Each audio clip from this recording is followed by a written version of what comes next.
Hi all, welcome back to Anu Anna YouTube channel. ഇന്നത്തെ ദിവസം രാവിലെ ഭയങ്കര എളുപ്പമായിരുന്നു കേട്ടോ. കാരണം തലേ ദിവസം പൊറോട്ട മേടിച്ചുകൊണ്ട് പൊറോട്ടയും ചിക്കനും ഉണ്ടായിരുന്നുകൊണ്ട് രാവിലെ മക്കളെ തെറ്റിക്കാനേ നല്ല എളുപ്പമായിരുന്നു. ഈ ഒരു തലമുറയിലുള്ള മക്കളെ പൊറോട്ട, ചിക്കൻ ബിരിയാണി, നെയ്ച്ചോറ്, മന്തി, അതുപോലെ നൂഡിൽസ്, ഈ ഐറ്റങ്ങളൊന്നും നമ്മൾ കൊടുക്കുമ്പോഴേ വാരി കൊടുക്കുക വേണ്ട. ഇത്തിരി പൈതങ്ങളാണെങ്കിലുണ്ടല്ലോ, ഇതൊന്ന് പാത്രത്തിലെടുത്ത് വെച്ച് കൊടുത്താൽ മതി. ഇതവർക്ക് ഭയങ്കര ഇഷ്ടമാണ്.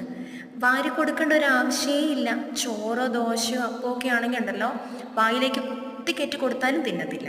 എന്തൊരു ബുദ്ധിമുട്ടാണ്. പക്ഷെ മന്തിയോ നെയ്ച്ചോറോ ചിക്കൻ ബിരിയാണിയോ പിന്നെ നൂഡിൽസോ പൊറോട്ടയൊക്കെ ആണെങ്കിൽ ഒന്ന് നോക്കി നോക്ക്, എന്തൊരു എളുപ്പമാണെന്നറിയോ.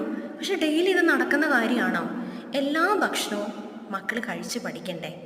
ഈ ഒരു തലമുറയിലുള്ള മക്കളുണ്ടല്ലോ, ഒന്നിനോടും ഒരു തൃപ്തിയുള്ളതായിട്ട് എനിക്ക് തോന്നാറില്ല. 5 പെൻസിൽ ബോക്സിലുണ്ടെങ്കിലും 6ാമത്തെ പെൻസിൽ എനിക്കില്ലല്ലോ എന്നുള്ള വിഷമിക്കുന്നവരാണ് മിക്കവരും. ഒരു പെൻസിൽ കിട്ടി അത് ഷാർപ്പ് ചെയ്ത് കൂർമ്പിച്ച് തീർത്ത് പോകാനാകുമ്പോഴേക്കും ഒരു കുഞ്ഞു കഷ്ണം ഉണ്ടാകാറുള്ളൂ. അപ്പം നമ്മളെപ്പോഴും ആലോചിക്കുന്നത് എന്താ? എനിക്ക് കഴിയാത്തത് എന്ന് വെച്ചാൽ എനിക്ക് കിട്ടാത്തത് എൻ്റെ മക്കൾക്ക് കിട്ടണം എന്നൊരാഗ്രഹിക്കുന്നവരാണ് നമ്മളല്ലേ. നമുക്ക് ഈ സുഖ സൗകര്യങ്ങളൊന്നും ചിലപ്പോൾ കിട്ടിയിട്ടുണ്ടാവില്ല നമ്മുടെ ചെറുപ്പകാലത്ത്.